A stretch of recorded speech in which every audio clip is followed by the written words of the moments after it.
Cuaca buruk yang terus melanda membuat tanaman cabai petani di Kabupaten Kediri Cabai milik petani di Kecamatan Sidemen, Kabupaten Karangasem Bali mengalami gagal panen.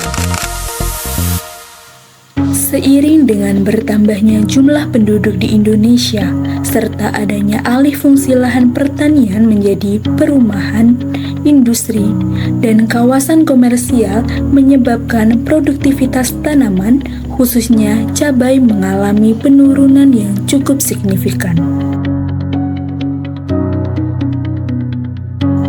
Oleh karena itu, diperlukan suatu upaya untuk meningkatkan kualitas dan kuantitas tanaman cabai, salah satunya dengan melakukan persilangan pada tanaman. Persilangan pada tanaman dilaksanakan melalui 2 tahapan, yaitu tahap kastrasi dan emaskulasi, serta tahap penyerbukan, di mana kedua tahap tersebut sama-sama dilaksanakan di Rumah Kawat, Fakultas Pertanian, Universitas Gadjah Mada. Adapun alat yang digunakan antara lain pinset, plastik klip, tusuk gigi, dan spidol. Sedangkan bahan yang digunakan yaitu tanaman cabai merah. Pada praktikum kali ini, proses persilangan diawali dengan menyiapkan bunga betina yang masih kuncup atau belum mekar, kemudian dilakukan kastrasi, yaitu proses penghilangan bagian bunga yang tidak diperlukan. Kastrasi dilakukan menggunakan pinset dengan cara menghilangkan mahkota bunga secara hati-hati.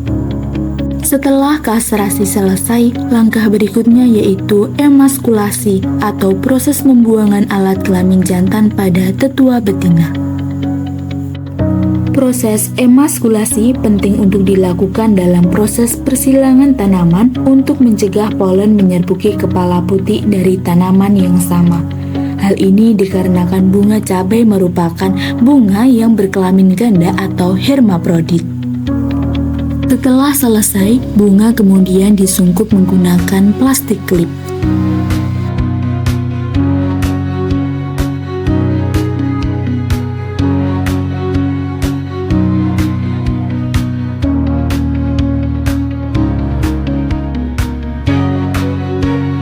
Tahap selanjutnya yaitu tahap penyerbukan. Penyerbukan bunga dilakukan pada pagi hari. Hal ini mengacu pada waktu reseptif dan antesis bunga serta kondisi lingkungan yang mendukung. Pada tahap ini, bunga tetua jantan yang digunakan adalah bunga yang sudah mekar namun kotak sarinya belum pecah. Setelah itu, bunga tetua jantan diambil polennya dengan cara mengambil kotak sari dari bunga jantan. Pengambilan polen dari kotak sari dilakukan dengan cara menyobek bagian kotak sari sehingga terlihat polen yang berupa serbuk berwarna kuning. Setelah itu, proses polinasi atau penyerbukan dilakukan dengan cara menempelkan polen ke atas kepala putih atau stigma.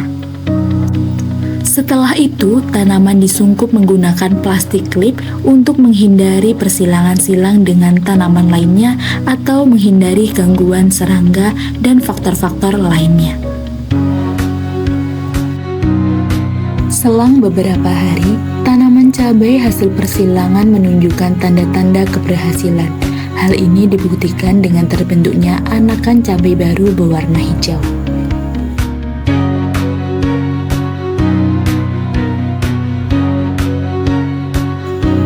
Berhasil atau tidaknya persilangan disebabkan oleh beberapa faktor, seperti kecocokan genetik tetua, faktor lingkungan, maupun teknik dalam melakukan persilangan pada tanaman itu sendiri.